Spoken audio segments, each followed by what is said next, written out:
Hello, I'm Travis, And I'm James. and this week on Monday Coffee Show, we're going to talk about your dreams and hopes.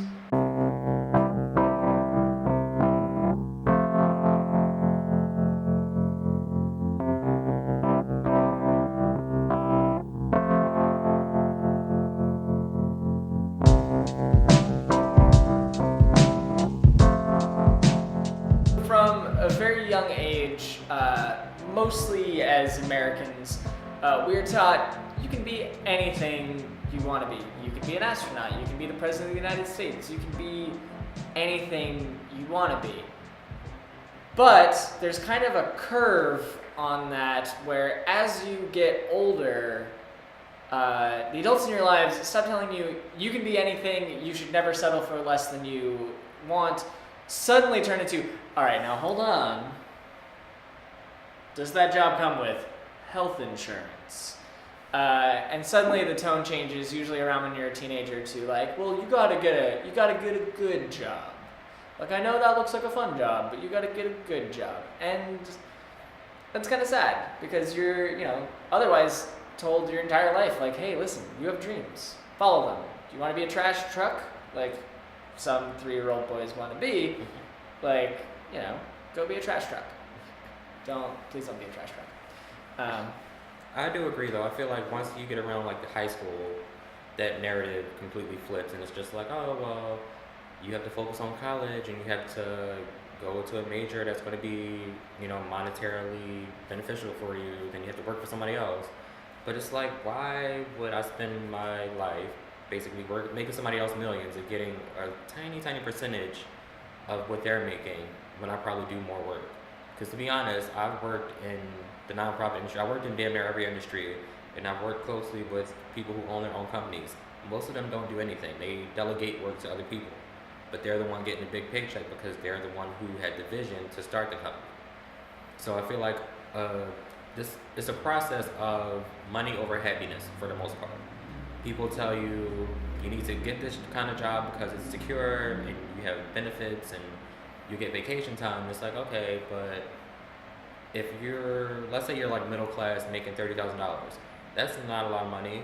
People think it is, but it's really not when you think about if you went to college to get that job, you're paying off student loans, you have rent, utilities, food, transportation, plus if you have a social life, that's extra expenses. That's pretty much living paycheck to paycheck. And in doing that, you can't properly, I guess I could say, benefit because you're not happy. You're just living day to day like a mediocre life, and I don't think anybody should want to live that way. But Yeah. I mean, to be honest, the way society is, we kind of need people like that to work certain jobs. So. Yeah, and I think for some people like work, going to, graduating high school, going to college, getting a secure job that pays them enough, and just them working that job until they're like ready to retire. For some people that really works because their dream is to go home from work, crack open a beer, and watch TV. And that's what they want. And for them, that's going to make them very happy. And then like maybe like once a year they go on a vacation. And great, that's going to make them very happy. That life sounds terrible to me. I don't want that. I want to make cool stuff. I want to make the stuff that you watch on the TV is what I want to do. And I hope that leads to opportunities where I get to travel for work. Because I actually kind of enjoy traveling for work more than I do like trying to plan a vacation because I'm very bad at treating myself. Like, is the actual problem there? For me, like I want to spend my life making stuff, and for me that could be making stuff for other people. I don't personally mind that as much, but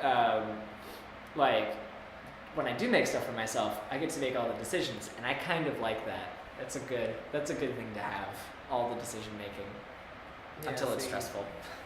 I used to not think that I had a problem with like authority, but I just feel like anybody telling me what to do is kind of just like, no.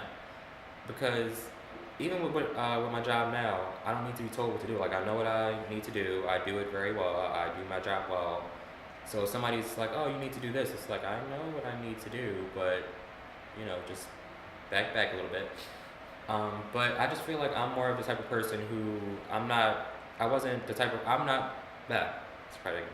I'm not the type of person who was born to work for anybody else. I'm more so of somebody who's working for myself, and a habit that I need to get out of in relation to that is being so solitary in my work stuff. Like I need to collaborate more with other people and reach out and do partnerships or whatever. But I'm just so used to working by myself that I like doing it because if something goes wrong, it's fine. I can take the responsibility for it. If something goes right, I can take the acknowledgement for it.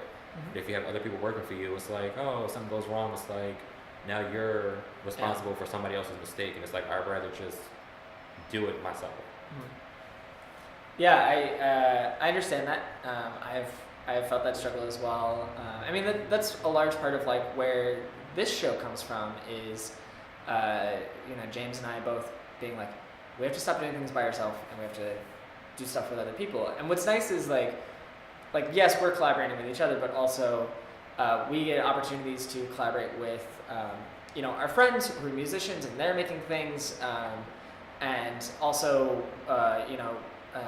as you have seen and will see, like we're going to be talking to people who are also not artists, just about topics that they're experts in, and through that we get to grow as people, but also like as a network of people who are working together, which is good. And so like if you're trying to make stuff, that's an easy way, not an easy way, but like that's a consistent way to like get that to come through.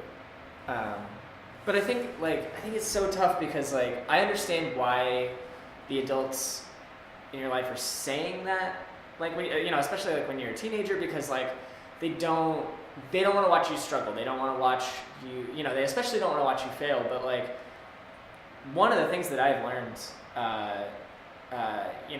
after leaving high school and after getting into my adult life is like one, failure is where you learn the good stuff, but also like it's going to happen.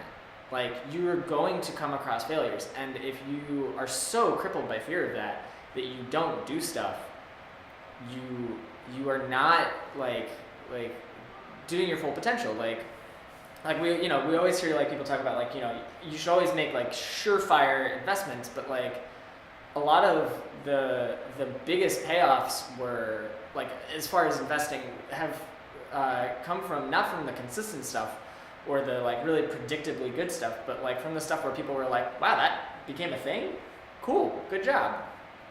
Like I think Google's a really good example of that, where people were like, I don't understand how that's going to make money, and now they're one of the biggest companies, and they're insane. Yeah, they own the network that we're on. It's crazy. So like piggyback off of like what you said about parents kind of not understanding because they want you to live a comfortable life. It's also a matter of them not understanding how much jobs had changed in general. Like I'm 24, so my parents kind of see things the way they saw it. They still see it the way they saw it when they were my age. And it's like 24 years ago, things were completely different than it is now. It's like people being on TV or like having YouTube as a platform wasn't a thing. So it's like people are creating their own opportunities, and there are jobs in fields that you would never have expected 24 years ago. Like journalism has always been a thing, but it's become so streamlined and so not easy to get into, but a little more, convenient to get into with the... And it's visible. Yeah. With online things, like you can literally work from home. Like you don't have to go into an office and physically write things out. It's like things are going to change over time, and I think people just need to realize that your dreams and your passions aren't as like outlandish as they may seem. Like especially people who want to like be like actors. It's like people always look at it like, oh well, there are only a certain amount of actors, but you're looking at it in the sense of like, oh, people that are in movies. There are still people who are on Broadway, people who do plays, people who act in like independent films, and they still are living a comfortable lifestyle and they're doing what they love. I think there's also a perception of like there's only so many like Tom Cruise's, Kevin Hart's, or other famous people. There's only so many of these like huge faces, but there are people who work in film, work in theater, and who have very consistent careers playing those like peripheral side characters that you recognize but maybe don't know their name. And those people, they get work and they've made a really good living doing something that is kind of like the unexpected side of working as an actor. But like they are consistent people who are very good at their job, and while they may never have like had that like same like recognition, that they still had a very consistent career doing that thing. But like most adults don't see that because they're like, oh, it's very hard to become Tom Cruise. It's like and I feel like the main thing that it comes down to is your determination and your work ethic. Because like with Kevin Hart, because you mentioned him, it's not like what people don't realize is that he didn't just like blow up overnight. If you look back, he was in like little side roles in other movies, but he kept working and kept honing on his craft, and then he began to get the more mainstream leading role opportunities. And that's with any industry. If you know what you want to do and you know how to work it, it's going to work out for you. Whether you get the mainstream recognition or not, you can still live comfortably and not be in front of the camera the whole time. There are, like in the music industry, most of the richest people in music are songwriters, the ones who are not the ones singing. They're the ones who are penning the tracks, they get residuals, they get royalties every time a song is played, and they're not in front of the camera, but they're still doing what fulfills them, even though they're not in front of the camera, and they're still living very, very comfortably. Yeah. Intellectual property ownership, that's apparently where it is right now. But it's I think it's tough. I have, my cousin has 2 small children, a kindergartner and 3-year-old, I think so. But they're small, and like there's all this like huge potential for growth that we see in them, and right now everyone's telling them like, oh my gosh, you can do whatever you want to be, like all this stuff, and I don't know how I'm going to react the first time someone says, oh, I don't know if that's the best dream to have, because I'll probably be like, no, like don't listen to these adults. They told me the same stuff, and all it did was make me afraid to take some big leaps. And I feel like I missed a couple of opportunities that way. But at the same time, like, I think, if you're an adult who has young people in your life, please, like, encourage them, and understand that they probably know more about this thing that they're very passionate about than you do, because they spend a lot of their time thinking about it and researching it. Even if it doesn't look like research, when they're watching like how this person became famous, that is research. That's learning how you do that, and that's very important to like what that is. And so I think that you should understand that. And if you don't understand that, like what they're looking to do, Wikipedia is a really great resource for that. It's a really great place to look for sources and to just get an easy grasp over what it is, so that you're not just making assumptions based on what you see. That applies to much more than just the topic at hand. Yeah, so my 2 main things that I would say you should take out of this video are, for one, at least in my opinion, it's like, can you honestly say that you're doing something that you love and that you're happy every single day, and that you don't wake up with any regrets that you're not trying something? Because that's my biggest thing. I don't want to end up being like 40 years old thinking, what if I would have took the opportunity, or what if I would have, just ignored everybody else and just followed my path or whatever. I'm already doing that. I'm already working towards what I want to do. It's been working out successfully, thankfully.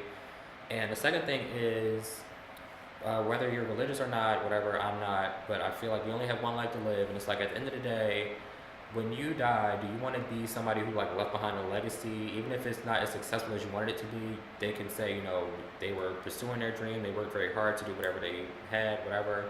Or you can just be like everybody else who just, worked a regular job and had nothing really memorable or exciting about them. Yeah. I think as well, like, on that, the former point if you will. Like, it's really hard that, like, you know, I'm 28 years old, and it's hard because, like, I see a lot of people who are my age. Like, I think Adele is younger than me, but, like, where they're incredibly famous and incredibly accomplished, and it's hard to look at that and be like, oh my gosh, how have I not done that yet? But, like, I think while it's important to, you know, while it's important to gauge your success, I think it's really important to remember, like, am I working towards this today? And that I think is a very satisfying feeling for me, is like, I'm absolutely working for this right now. And another quick important